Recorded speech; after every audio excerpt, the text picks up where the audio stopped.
Hi, everyone. I'm Daniel Rubenstein. Today is November 4th, 2024, and this is the live daily briefing of the Israeli Citizen Spokesperson's Office. We are live on Instagram, X, YouTube, LinkedIn, and available afterwards wherever you get your podcasts. That would be Apple, Google, Spotify. So please start submitting questions in the chat. And as always, like and subscribe and follow to help us reach a wider audience. You're fired. That's what Israel just told UNRWA. The Israeli Foreign Ministry has informed the United Nations in writing that it is ending its cooperation with UNRWA. Israel has every right to do this. In 1967, after the Six-Day War, Israel and UNRWA exchanged letters. Israel said it would cooperate with UNRWA, and it did cooperate with UNRWA for nearly 60 years. But Israel clearly said in its letter that it is a provisional agreement which will remain in force until replaced or canceled. It has now been canceled. Despite the UN in UNRWA's name, UNRWA is a Palestinian organization. It has been infiltrated and compromised by Hamas. The United Nations refused to do anything about it. That's why the Israeli parliament voted to sever Israel's ties with UNRWA. What happens now? The UNRWA ban takes effect in 3 months. Israel is eager to work with other international aid agencies, including UN agencies that aren't compromised by Hamas. UNRWA needs to move out, and real aid organizations need to move in. Do you agree? Let me know in the comments. I do read them. Right now, tons of Hamas terrorists are making a final stand in northern Gaza. Israel is in the middle of a major military operation in northern Gaza to fight these Hamas terrorists. Israel will not allow Hamas terrorists to regroup and rearm so that they can carry out more massacres. The IDF has killed around 900 Hamas terrorists during its operation in the northern Gaza city of Jabalia. The IDF has also detained around 300 Hamas terrorists in Jabalia. These are guys who took part in the October 7th massacre. Whether they invaded Israel or played a logistical or communications role behind the front lines, or they fired rockets, or they attacked Israeli soldiers in Gaza, or they were so impressed by the October 7th massacre that they decided to join Hamas. They're bad guys. These are terrorists who need to be removed from the battlefield one way or another. It's not easy. Israeli soldiers in Gaza are risking their lives in this battle, and there have been many Israeli casualties. Hamas terrorists continue to fight in northern Gaza from densely populated residential areas. Hamas terrorists continue to fight from hospitals. Hamas is using hospitals as military bases. Hamas terrorists who want to hide from Israeli forces, they run into hospitals. The reason they run into hospitals is because they know that the IDF does not want to enter hospitals. Last week, Hamas terrorists barricaded themselves inside the Kamal Adwan hospital in Jabalia. The IDF entered the hospital and apprehended about 100 Hamas terrorists, including some who attempted to blend in with civilians who were trying to safely evacuate. Hamas puts everyone in danger. Here's a story from yesterday. Yesterday, the IDF helped coordinate the evacuation of patients and staff from the Kamal Adwan and Al-Auda hospitals in a convoy to other hospitals in northern Gaza. The convoy also provided humanitarian aid to these hospitals, including food, water, fuel, and medical equipment to maintain their essential operations. Israel wants the hospitals to be able to treat patients. As the aid convoy passed by the Kamal Adwan hospital, terrorists detonated a bomb only a few hundred meters away from the hospital. As a result of the explosion, the convoy was hit by shrapnel. Nobody in the convoy was injured, but 6 children in the hospital were injured by the blast. The roof and the courtyard of the hospital were damaged. Hospitals are supposed to be protected sites. Hamas abuses these protections and turns hospitals into terror bases.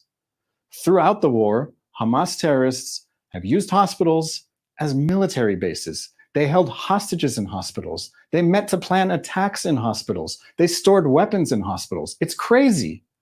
Does anyone think that terrorists should be able to hide in hospitals? Terrorists don't get immunity just because they go inside hospitals. The organizations that should be saying something about Hamas's war crimes, the World Health Organization, Doctors Without Borders, the Red Cross, are silent. Why? Journalists should know better. The Associated Press just published an investigation claiming that Israel is attacking Gaza's hospitals. The AP said the October 7th war has seen hospitals targeted with an intensity and overtness rarely seen in modern warfare, and that Israel has stood out by carrying out an open campaign on hospitals. This is reporting that is completely detached from reality. The evidence that Hamas uses hospitals for military purposes is extensive and cannot be denied. Let's never forget the big picture. Hamas is a savage and barbaric terrorist army that committed some of the greatest crimes in humanity, some of the greatest crimes against humanity in the history of humanity.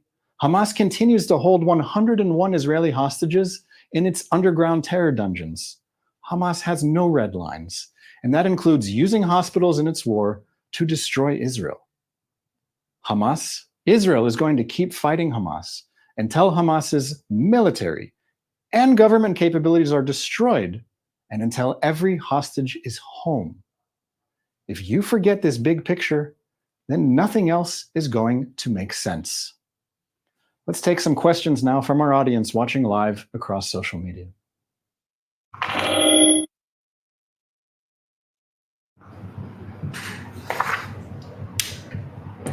Our first question comes from Instagram Live. What's Israel's plan for returning residents of northern Israel to their homes? It's been over a year since 60,000 people had to flee their homes. Yes, the Israeli Prime Minister addressed this question recently. He traveled to northern Israel, and he said, with or without an agreement, the key to restoring the calm and security in the north, the key to returning our residents in the north safely to their homes, is first to push Hezbollah beyond the Litani. That's the river in southern Lebanon. Hezbollah needs to go north of it. And the prime minister said, second is to strike at any Hezbollah attempt to rearm itself. And third is to respond vigorously to any action against us. So simply put, he said, enforcement, enforcement, enforcement, and cutting off Hezbollah's pipeline from Iran through Syria. So again, let's recap. 60,000 Israelis in northern Israel were forced to flee their homes a year ago because Hezbollah was firing anti-tank missiles at their homes and was firing rockets at their homes and continues to send these things and suicide drones into all of northern Israel. So 60,000 Israelis who were living in northern Israel had to relocate. They cannot go back home until Hezbollah is not on the other side of the border, a short distance away, pointing anti-tank missiles at their homes, ready to invade Israel, ready to carry out another October 7th massacre. So Israel would like to see a diplomatic solution that will end the war in Lebanon with Hezbollah far from the border and not coming back, and the Lebanese army taking Hezbollah's place in southern Lebanon. But if this doesn't happen, if there is no diplomatic solution that disarms Hezbollah and pushes it farther away, then Israel's military operation will continue and Israel will keep pushing Hezbollah away. We have seen in many media outlets that Iran is saying that it's going to fire ballistic missiles at Israel. What's Israel's plan with regard to this? Yes, it's a bit crazy that this is the new normal. Iran fired ballistic missiles at Israel in April, over 100. It fired around 200 ballistic missiles at Israel in October. And it's saying that it's going to fire more ballistic missiles at Israel. So the people of Israel right now are sitting and waiting, wondering what's going to happen if Iran fires ballistic missiles at Israel. Are they going to hit our cities? Are hundreds of people going to be killed? We don't know. But what we do know is that recently Israel carried out a military operation in Iran that destroyed some of Iran's air defenses. So I would ask the Iranian regime, exactly what are you thinking? What is your plan? Why are you trying to do this? Knowing that Israel is capable of responding with great force inside Iran and that Iranian defenses are not in place like they once were. So it doesn't make sense that Iran would be doing this, except if you understand what the Iranian regime is about. It's very clear that the Iranian regime wants to destroy Israel. It sees an opportunity to pressure Israel. It sees an opportunity to attack Israel. It's been sponsoring Hamas and Hezbollah and the Houthis in Yemen and militias in Iraq and so on. But to give a short answer to the question, I'm sure that if Iran makes the mistake of firing more ballistic missiles at Israel, especially more than it did in the past, that the response from Israel, again, is going to be more severe than it was recently. The next question is in regard to UNRWA. Like you just mentioned, Israel has cut off ties with UNRWA. What's Israel's plan for humanitarian aid in Gaza if Israel can't work with UNRWA? So first of all, the new law takes effect in 90 days from the moment it was passed, and that was a number of days ago. So we're saying just under 3 months will the law take effect. Until that moment, Israeli officials are allowed to cooperate with UNRWA, but after the 3-month period is up, a new plan will have to be in place. And it's not just a question for Israel, for the Israeli government. It's a question for the entire so-called international community that wants to see additional deliveries of humanitarian aid to Gaza. The right response to the banning of UNRWA is to say it's great that it finally happened because UNRWA was horrible and it was doing a horrible job. Israel was sending massive amounts of humanitarian aid into Gaza.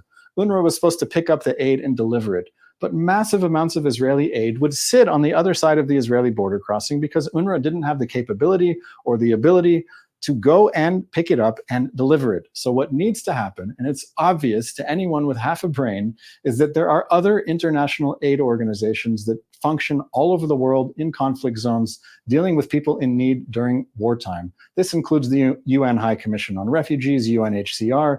It includes USAID. There are many organizations that can organize the massive transfer of humanitarian aid from points in Israel to points in Gaza. I think a 3-month time period is enough for these other organizations and other governments to get the message that they need to come up with a plan, work with Israel to make it happen, and a better future will be possible for everyone. And this is a last question that's come from various platforms. What resources do you use when you're preparing the daily briefing? I like that. So the question is, where in effect do I get my news and information so that I can relay it to you? Obviously, I don't just make it up. I have to be doing extensive research before I appear on a live broadcast. So there's a number of things that I do, which is first, I read all of the press releases, tweets, statements, comments from different Israeli government agencies. This includes the Prime Minister's Office, the Ministry of Defense, the Ministry of Foreign Affairs, the Israel Defense Forces, COGAT, which is the branch of the IDF that's dealing with humanitarian aid. So first, I'm reading all of the statements that they put out and trying to find out, is there something that didn't get enough attention? Is there something that I should be talking about in the daily briefing? So that's step number one, is to read the official press releases of different Israeli government agencies and departments and individuals associated with them, whether it's the minister or a mid-level official or an ambassador or something like that. I am also reading Israeli newspapers. I'm skimming both in English and in Hebrew to make sure there's something I didn't miss. And I'm also reading the commentary from various journalists and other people on social media. I follow a diverse group of people, journalists, commentators, analysts in Israel, around the world, in the Middle East, in the US. So when I'm skimming my Twitter feed, I'm getting a diverse array of perspectives. And all of these things help me create this product that we call the daily briefing. So it's official government press releases, it's solid news reporting, and it's reading commentary from others and putting them all together so we can present something to you in a few minutes of your time. So thank you for that question. And thank you for listening to the live daily briefing of the Israeli Citizen Spokesperson's Office. We are live every weekday, Sunday to Thursday in Israel at 3 p.m. Israel time, 8 a.m. on the East Coast. It's been a pleasure speaking to you. I'm Daniel Rubenstein, and I wish you a lovely day.